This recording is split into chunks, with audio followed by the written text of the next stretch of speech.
안녕하십니까. 건강을 위한 올바른 선택, 약물 오남용 예방교육을 맡게 된 등대지기 강사 정진아입니다.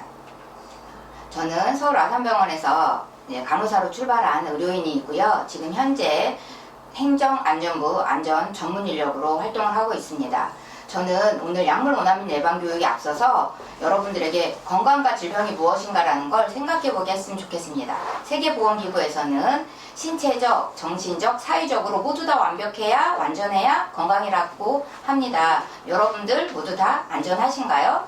자, 여러분들이 잘 미네랄이 포함된 수분을 공급받고 또 규칙적으로 운동을 하고 그 다음에 규칙적으로 적절하게 수면을 취하고 균형 잡힌 영양 공급을 했고 또 스트레스를 관리했을 때 여러분들의 신체적인 건강은 유지할 수 있습니다. 그러나 옆에 사람들에게 친밀감이 없고 고립감이 있다면 친밀한 관계를 유지하면서 사람들에게 사랑을 받아야지 사람이 질병에 걸리지 않는다고 하고요.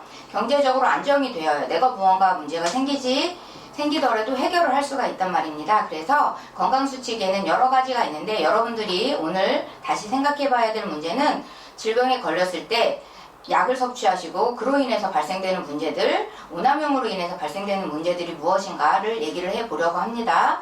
그래서 알고 먹으면 약, 모르고 먹으면 독. 여러분들이 이런 책을 통해서 다양하게 지식을 쌓으신다면 여러분들에게 건강을 지키는 하나의 방법이 되지 않을까 생각이 듭니다.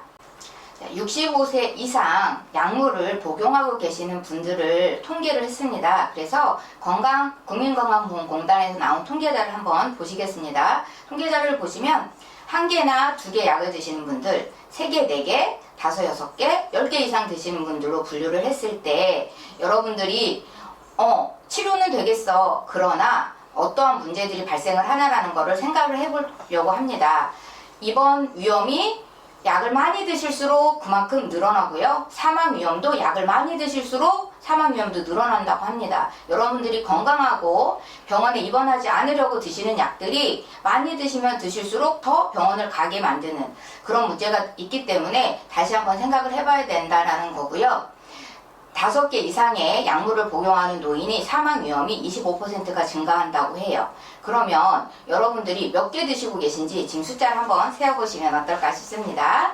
그리고 우리나라가 의약품으로서 굉장히 부작용이 있다라는 걸 세계 2위라고 해요. 지금 표에 보시는 것처럼 의약품의 부작용이 세계 2위라고 하면 여러분들이 어떤 약들을 드시면 또 어떤 부작용을 느끼고 있는지를 생각해 보시면 좋은 계기가 될 것 같습니다. 그래서 전 국민의 6명 중에 1명이 오남용 상태에 있다 라고 질병관리본부라든지 또 국민건강보험공단이라든지 이런 곳에서 말을 하고 있고 당당하게 뉴스에 SBS 뉴스에 나온 내용입니다. 이런 걸 참고하신다면 여러분들이 드시는 약을 어떻게 내가 아프지 않고 잘 나올 수 있도록 드실 건가 의사랑 상의하는 지혜가 들어오실 거라고 생각을 합니다. 자, 우리가 병원에서 의사한테 약만 지어 먹기도 하지만 또 하나 내가 아파 그다음에 다리가 아프던지 뭐 감기가 걸렸어 그러면 슈퍼로 뛰어가거나 약국으로 뛰어가서 나 감기약 주세요. 나 소화제 주세요. 하는 일반 의약품 사용을 하기도 합니다. 그런데 이 일반 의약품에서 첫 번째 가장 많이 팔리는 게 뭐일까요? 첫 번째가 감기약이라고 합니다. 그리고 두 번째가 뭘까요? 변비약이라고 합니다. 세 번째는요? 아실 것 같은데요. 연세 드신 분들이 뱃속이 불편해 하시면서 표현하시는 소화제입니다. 우리가 10개의 항목을 정했을 때 이렇게 감기약, 변비약, 소화제들이 순위에 있다는 건 여러분들이 드시는 병원약에 이외에도 추가적으로 드시는 약들이 많이 있다. 그러면 의사가 처방하는 것 이외에도 많은 약물들이 나에게 들어오기 때문에 그로 인한 나쁜 영향을 미치게끔 합동으로 무언가 영향을 미칠 거란 말이죠. 화학적으로. 그래서 내 몸 안에서 일어나는 화학적인 반응들에 여러분들이 다시 한번 생각을 해봐야 되지 않을까 하는 기회로 생각하시면 좋겠습니다. 자, 약물 오남용 예방 교육에서 오용과 남용이라는 단어를 이해하실 필요가 있는데요. 오용은 잘못 알고 잘못 투여를 하는 거예요. 잘못 내 몸에 들어오게 하는 거예요. 그런데 남용이라는 것은 한 개 먹어야 되는데 두 개를 먹고 세 개를 먹는 것을 남용이라고 합니다. 어느 분이 진통제를 먹었어요. 그런데 드셨어요. 그런데 계속 아픈 거예요. 그러니까 또 드시는 거죠. 그런데 그 진통제에는 하루에 정해진 용량이 있어요. 드셔야 될. 그런데 더 많이 드시게 됨으로 인해서 나타나는 내 몸 안의 이상 반응, 이런 것들이 중독으로 또 표현될 수가 있습니다. 그래서 사례를 들어볼게요. 여러분들이 나이가 드시면 뼈마디가 쑤시고 아프고 막 하면서 일어나시잖아요. 그럴 때 드시는 약들이 관절염 약인데, 관절염 약을 오래 장복하시게 되면 무슨 일이 발생을 하냐면 피부가 얇아집니다. 그래서 피부가 이렇게 얇게 올라오게 되는 문제들이 발생을 하면서 위, 장 이런 부분들이 굉장히 약해지게 됩니다. 그래서 뼈를 강해지게 하고 또 관절이 안 아프게 먹으려고 했었던 것이 뼈를 약해지게 하면서 위나 장을 아프게 만들어내는 문제가 발생이 되고요. 두 번째는 항생제죠. 감기 걸리면 열나지 마라고 약 먹고, 또 콧물 나면 또 열나지 말라고 약 먹고, 코로나 걸리면 또 열나지 말라고 약 먹는데, 그런 거 안에는 항생제라는 성분이 들어있기도 하고 들어있지 않기도 합니다. 그런데 여러분들이 나으려고 드셨던 항생제가 내 몸 안에 들어가서 굉장히 내 위하고 장 손상시키죠. 그러다 보니까 내가 항생제를 많이 먹고 몸은 균으로부터 이겨냈을 수 있으나, 또 하나 설사가 나온다거나 아니면 내가 뭘 먹어도 소화가 안 된다거나 이런 것들이 후에 발생이 될 수가 있습니다. 그런 걸 잘 생각하시면 좋겠다 하고요. 세 번째가 변비약입니다. 사례를 말씀드리자면 어느 여자분께서 20대 초반부터 변비약을 꾸준하게 드셨어요.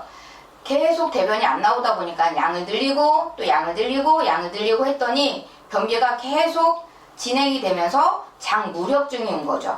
나중에는 장이 전혀 움직이지 않아서 장을 잘라서 밖으로 대변을 빼내야 되는 그런 상황 직전까지 가서 굉장히 암담한 느낌이었다고 표현을 했었던 20대 처녀도 있었습니다. 또 하나는 진통제죠. 나는 아까 말씀드린 것처럼 나는 아파서 진통제를 먹었는데 효과가 없어서 또 드시는 사례죠. 제가 알았고 있던 사례 중에서 가장 심각한 사례는 마약성 진통제를 몸에 붙이는 패치가 있어요. 그런데 마약성 진통제를 몸에 붙이면 효과가 12시간 있다가 효과가 나기 시작을 해요. 그런데 뒷집 암인 분이 그 패치를 빌려주신 거죠. 그러면서 허리가 아프니까 발로 쏘 하고 주셨는데 그거를 바르고 12시간의 효과가 있다라는 걸 모른 채로 서너 시간 있는데도 효과가 없기 때문에 또 하나를 또 붙이신 거예요.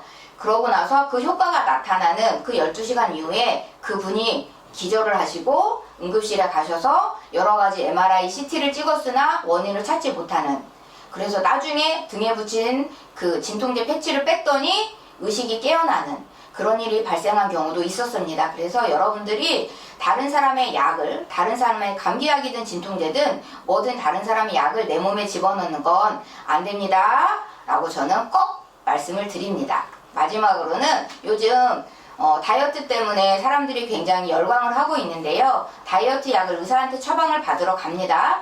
그러나 다이어트 약이 식욕을 억제하기 때문에 내 뇌에 영향을 미치게 되거든요. 그러다 보니까 다이어트 약을 먹고 뉴스에 나온 사례로, 연예인의 사례로 실제로 환각 증상이 보여서 도로가에 나와가지고 좀 하지 말아야 되는 그런 행동들을 해서 사고가 날 뻔한 그런 문제가 있었습니다. 그래서 여러분들이 뉴스를 보다 보면 또 건강 프로를 많이 보게 될 텐데, 그런 거를 보시다 보면 다양한 좋은 것들이 있어서 그걸 내가 먹는다 하더라도 내가 그렇게 꼭 필요한 거냐, 내가 나에게 맞는 거냐, 또 내가 그걸 먹어서 부작용이 없을 거냐, 득과 실을 잘 따져봐야 되는 것이 필요하다고 생각을 합니다.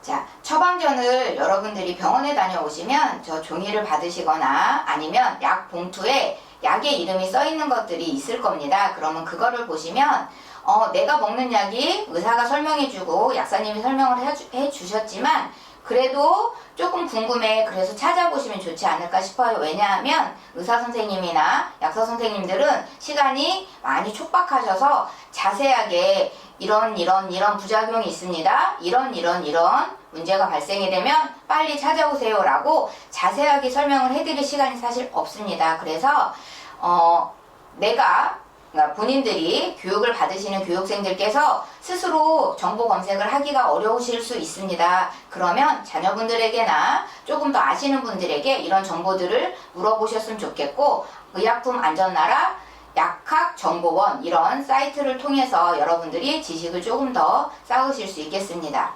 그리고 약을 드실 때는 가장 중요한 게 있죠. 우리가 아까 금방 말씀드린 대로 처방전을 받아온다고 했는데요. 내가 먹던 거 다른 사람의 진통제를 먹어서 생긴 문제를 사례에서 말씀드린 것처럼 타인의 약을 내가 먹는 거, 또 내 약을 내가 누구에게 나눠주는 것 자체는 의사가 처방하는 것을 그게 남용하는 거죠. 그렇기 때문에 의사 선생님이 처방해준 나의 약은 나만 먹기로, 또 타인이 아픈 것을 내가 나에게 아프다 그래서 약을 나눠준다 하더라도 나는 먹지 않겠다고 결심하는 거는 굉장히 중요하다고 생각합니다. 우리가 약을 먹는 이유가 내 몸을 낫게 하기 위한 목적이니까, 내 몸을 낫게 하기 위해서는 여러분들이 약을 제대로 섭취를 하셔야 되는데, 그 첫 번째가 물입니다. 왜냐하면 여러분들이 약을 드실 때 물이 아니고 나 물 먹기 싫어요 그래서 물이 아닌 녹차와 같이 드신다든지 주스와 함께 드신다든지, 또 속이 불편하시니까 우유와 함께 드신다든지, 이러한 무언가 물 이외의 것들과 같이 드신다면 약의 화학적인 성분들에 인해서 주스나 우유나 같이 섭취하게 되는 것들이 화학 반응을 일으켜서 원하는 결과를 나타내지 못하고, 또 하나는 약의 부작용이 더 심각해질 수가 있습니다. 그래서 약을 드실 때는 꼭 식도에 늘러붙지 않도록 물 240cc 이상, 우리 요즘 정수기 이렇게 누르면 한 120cc 정도가 나오거든요. 그래서 정수기 이용하시는 분은 120을 2번 누르셔가지고 물을 드시면 좋겠고, 또 하나는 생수를 이용하시면 굉장히 좋겠다 말씀을 드립니다. 또 하나는 약의 종류에 따라서 투여 방법이 다르죠. 바르는 약도 있고 또 드시는 약도 있고 항문에다 넣거나 그다음에 질에다 넣거나 굉장히 투여 방법이 다른데요. 잘 이해하실 때까지 의사 선생님한테 여쭤보거나 약사 선생님한테 여쭤보셔서 내가 이 약을 어떻게 먹고, 내가 이 약을 어떻게 바르고, 내가 이 약을 어떻게 투여해야 하는지 정확하게 방법을 아시는 것이 중요하겠습니다. 자, 여러분들이 의사 선생님에게 약을 처방을 해 오셔서 약이 여러 가지가 있으면 먹는 방법들이 굉장히 복잡스럽다고 느껴지실 수가 있습니다. 아침에 드시는 약, 식전에 드시는 약 굉장히 다양한데 그 약은 그 시간에 드셔야, 식전에 드셔야, 식후에 드셔야 조금 더 효과적이기 때문에 의사 선생님이, 약사 선생님이 그렇게 설명을 하시는 겁니다. 그래서 거기에 써 있는 대로 내가 이 약을 효과적으로 내 몸을 제대로 치료하고자 한다면 식전에 드실 거는 식전에, 식후에 드실 건 식후에 잘 시간에 맞춰서 드시면 좋겠고, 또 하나 또 중요한 거는 뭐냐면 내가 잃어버리고 놓칠 수가 있습니다. 그렇다면 내가 이거 잃어버리고 놓쳐서 먹지 않아, 먹어, 이런 것들은 내 임의대로 생각하시면 안 됩니다. 그래서 내가 이것을 놓치고 못 드셨다면 약사님에게 다시 여쭤보는 거나, 거기에 처방전에 나와 있는 전화번호 있습니다. 그래서 처방전에 나와 있는 전화번호로 전화를 하셔서 내가 약을 놓쳤습니다. 그래서 어떤 부분을 놓쳤으니 어떻게 먹으면 좋겠습니까? 라고 물어보시고 드시는 것이 굉장히 효과적으로 제대로 건강하게 내 몸 안에 부작용 없이 먹게 되는 방법이라고 생각을 합니다. 그리고 약물을 드시다 보면 내가 원치 않는 작용들이 나오게 됩니다. 그걸 부작용이라고 말씀을 하는데요. 진통제로 아프지 않으려고 먹었는데 아프지 않은 거는 됐어, 좋아졌어. 그런데 속이 쓰리잖아요. 그럴 때 그거는 내 몸의 변화가 원치 않은 방향으로 나온 거래요. 그러면 그때에는 즉시 약사 선생님이나 의사 선생님한테 알려서 여러분이 내 몸 안에 이 약을 드시고 어떤 변화가 있어요, 최소한의 효과를 발휘하면서 부작용은 없이 드실 수 있는 방법입니다. 그래서 즉시 내 몸의 변화를 잘 생각하셔가지고 변화된 것이 있다, 의사 선생님과 약사 선생님에게 문의하는 것이 굉장히 중요하겠습니다. 그리고 약은 치사량이 있습니다. 그래서 약을 처음에 제약회사에서 만들 때는 실험을 하는데 사람에게 먼저 먹이지 않고 동물들에게 먼저 먹여서 약의 기능, 약의 효능을 확인하게 됩니다. 그런 이유는 약은 독이기 때문에 그 독으로 인해서 효과도 있지만 그 독으로 인해서 죽을 수도 있기 때문에 그럽니다. 그래서 제가 놀란 적이 한 번 있었는데 진통제를 두통이 있어서 드시는데 3시간마다 자꾸 타이레놀을 드셨다고 하시더라고요. 치사량이 있습니다. 하루에 6알 이상 드시면 안 되는, 4알 이상 드시면 안 되는 그렇게 용량이 정해져 있는데 내가 아프다고 자꾸 드시게 되면 응급실에 실려가는 일이 발생할 수가 있습니다. 그래서 여러분들이 드시는 고혈압 약이든 여러분들이 드시는 당뇨약이든 여러분들이 드시는 천식약이든 어떠한 약을 드시든 의사 선생님이 정해준 복용 시간과 복용 용량을 정확하게 지켜서 드시는 것이 여러분들의 질병을 빠르게 쾌어하는 방법이 되겠습니다. 자, 이런 약물들이 어느 분은 한 보따리로 있다고 표현하시는 분도 있더라고요. 저 3개 드시는 분도 있고 1개 드시는 분도 있지만 이러한 약물들을 내가 어디에 두냐에 따라서 그 약이 변질이 될 수가 있습니다. 상하게 될 수도 있죠. 우리가 음식이 상해서 냉장고에 상하지 않도록 넣어두는 것처럼 약도 보관 방법이 있습니다. 이 약이 보관이 잘못됐을 때 그걸로 인해서 내가 먹었을 때 효과를 보지 못하고 부작용이나 내 몸 안에 좋지 않은 화학 반응이 나타날 수가 있습니다. 그래서 약을 올바르게 보관하는 방법을 설명을 드리려고 하는데요. 일단 약은 햇빛이 잘 드는 곳에 드시면 절대로 아닙니다. 왜냐하면 직사광선을 바라보면 그 직사광선으로 인해서 지방이 들어있는 그런 약물의 경우에는 산패죠. 녹슨다고 하죠. 녹슨은 산패되는 것이 발생을 할 수가 있고 또 습기가 많은 곳에 두시게 되면 어떠한 약들은 공기 중에 있는 습기를 빨아들입니다. 그래서 내가 먹으려고 약봉투를 열었어요. 그랬는데 바빠서 전화가 와서 바쁜 일이 있어서 먹지 못하고 놔뒀다가 다시 먹으려고 하면 약이 딱딱하지 않고 부드럽게 느껴질 수가 있어요. 그런 경우에는 그 약의 특징이 수분을 흡수하는 거거든요. 그러면 약의 기능이 떨어집니다. 약의 효능이 떨어집니다. 그렇기 때문에 여러분들이 까서 드시게 되든 캡슐에 들어있는 거라든지 아니면 그 하나하나 딸깍딸깍 따먹는 약으로 조제되어 있는 경우에는 미리 따놓거나 하지 않고 그때그때 드시기 직전에 까서 드시든 빼서 드시든 하는 것들을 꼭 지켜주시길 부탁드립니다. 또 하나는 약봉투에 냉장 보관입니다. 실온 보관입니다. 이렇게 쓰여 있는데요. 실온 보관은 쓰여 있지 않습니다. 보통은. 그래서 직사광선이 없는 서늘한 곳에 보관하시고 냉장 보관이라고 써 있는 것은 냉장고에 꼭 빼서 보관하시면 좋겠습니다. 왜냐하면 실온에 놔두면 손상이 되고 상하고 산패되거나 하는 우려가 있기 때문입니다. 그래서 여러분들이 냉장 보관이라고 써 있는 게 보통 물약이라든지 알약 캡슐도 사실 냉장 보관이라고 써 있는 그런 문구들을 여러분들이 많이 보실 수 있는데 정확하게 약사님한테 여쭤보시고 가져오셔갖고 냉장고에 잘 넣어 놓으셨다가 잘 드시면 되겠습니다. 그런데 저도 약을 좀 먹어본 경험에 의하면 냉장고에 넣어놓으면 까먹게 되더라고요. 그래서 여러분들이 약을 드시게 되면 규칙적인 시간을 알람을 맞춰 놓으셔도 좋고 또 하나는 내가 누구에게 이 시간에는 약을 먹어야 되라고 기억할 수 있도록 도움을 받을 수도 있고 다양한 방법으로 내가 그 시간에 꼭 약을 먹을 수 있도록 무언가 정확하게 나만의 방법을 만들어 놓으면 좋겠다 이런 생각을 합니다. 그리고 또 하나 이 경우가 조금 사람들이 많이 하는 실수 중에 하나인데요.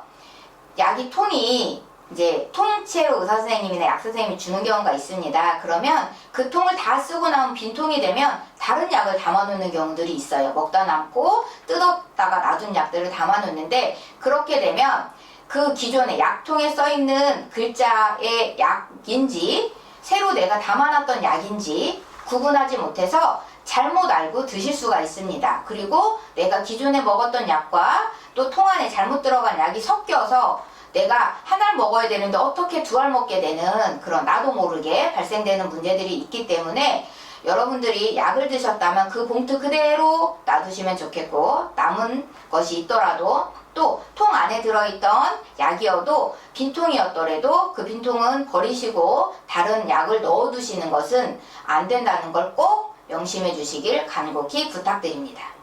자, 여러분들이 드시고 나면 감기약을 보통 의사선생님이 5일 정도 처방을 해주거나 3일 정도 처방을 해주는데 하루 이틀 드시고 병이 나으셔서 몸이 좋아졌다고 남기시는 약들이 있습니다.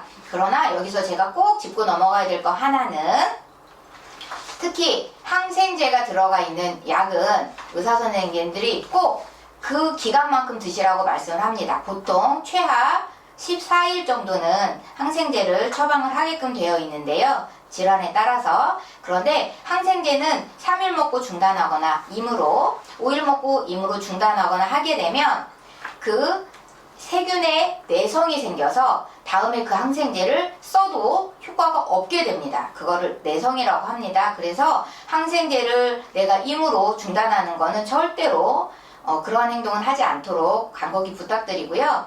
어찌됐든 감기약이든 기침약이든 남았다 그랬을 때에는 그것을 내가 쓰레기통에 그냥 버리거나, 내가 그것을 어디 그냥 밖에 화단에 버리거나, 아니면 그것을 변기통에 버리거나 이렇게 된다 그러면 그것들이 하수구를 통해서 밖에 나가서 어떤 걸 만들어내냐면 심각한 물고기 기형을 만들어낼 수 있습니다. 왜냐하면 우리가 먹고 있는 약은 제약회사에서 이렇게 저렇게 조합을 해서 만들어낸 화학 성분들이 많이 들어있기 때문에 그게 물고기들이라든지 작은 조류나 이런 것에 영향을 미쳐서 기형을 일으키거나 변형을 일으키는 그런 문제들이 발생을 하고, 실제로 현재 많은 문제들이 발생을 하고 있기 때문에 그 남은 약들이 우리 집에 있다 그러면 그것들을 다 담아서 봉투에 담아서 어디에 갖다 두냐면 동네 약국으로 가져다 주시면 됩니다. 또 하나, 동네 약국에 가시면 이렇게 휘 둘러보시면 폐의약품 수거함이 있습니다. 여기 이제 사진에 나오는 것처럼 폐의약품 수거함에 잘 넣어두시고 오시면 됩니다. 그리고 내가 약국을 찾기 좀 힘들어, 그런데 내가 보건소 오는 길에 하겠어 그러면 보건소에도 가져다 주시면 모아서 처리하는 걸로 알고 있습니다. 그래서 보건소를 방문하시거나 약국을 방문하실 때 내가 남겨줬던 약들을 남겨놨다 드시지 마시고 가져오셔서 반납을 하시거나 수거를 해도록 하시면 환경에도 굉장한 도움을 되겠습니다. 영양제 섭취 시 건강기능식품, 식품의약품안전처에는 나온 그 이 표시가 되어 있는지, 그 다음에 우수건강기능식품 제조 기준이 맞춰져 있는지, 그래서 이 두 가지 마크를 꼭 확인하시면 좋겠습니다. 그리고 마지막으로 건강에 대한 정보, 또 하나 내가 건강기능식품을 먹어야겠어라고 생각하는 영양제를 선택을 할 때 국민건강정보 포털을 이용하시면 많은 도움을 받을 수가 있을 겁니다. 우리가 건강기능식품을 선택을 할 때 예전에는 즙을 많이 짜드셨고 지금은 알처럼 캡슐처럼 약처럼 생긴 건강기능식품들이 많은데요. 가장 중요한 것은 약도 마찬가지고 내 몸에 넣는 거기 때문에 내 신체가 아프지 않도록 하는 게 가장 중요합니다. 그래서 믿을 수 있는 회사의 제품인지, 또 하나는 각자 기능성을 인정을 받아서 임상 연구 논문, 사람을 통해서 연구를 해서 논문이 나와 있는지를 확인하는 부분, 또 하나는 드셨는데 아무런 변화가 없으면 안 되지 않습니까? 그래서 내 몸 안에 피검사가 좋아지든 내가 기능이 좋아지든 하는 것을 표현하는 그런 제품이었으면 좋겠고, 마지막 가장 중요한 것은 내가 오래 먹어도 영양제를 오래 드실 건데 간이나 콩팥에 무리가 되어서 내 몸을 해치는 것은 절대 바라지 않습니다. 그래서 오래 먹어도 간이나 콩팥에 무리가 되지 않는 그러한 제품을 안전하게 선택하신다면 여러분들이 약물 오남용, 건강기능식품 오남용에서도 피해갈 수 있으리라 생각을 합니다. 자, 여러분들이 이제까지 제가 말씀드린 약물 오남용 예방교육에 대한 정보를 들으시고 궁금하신 것이 있으면 여기 화면에 나와 있는 곳으로 연락하셔도 되고요. 또 주위 건강을 위해서 생각을 많이 하는 약사님, 의사선생님에게 본인의 컨디션을 말씀을 하시고 의견을 잘 참고하셔서 여러분들이 건강한 약, 건강에는 식품을 선택하시는 지혜가 되시는 시간이었기를 간절히 바랍니다. 이것으로 마치겠습니다. 감사합니다.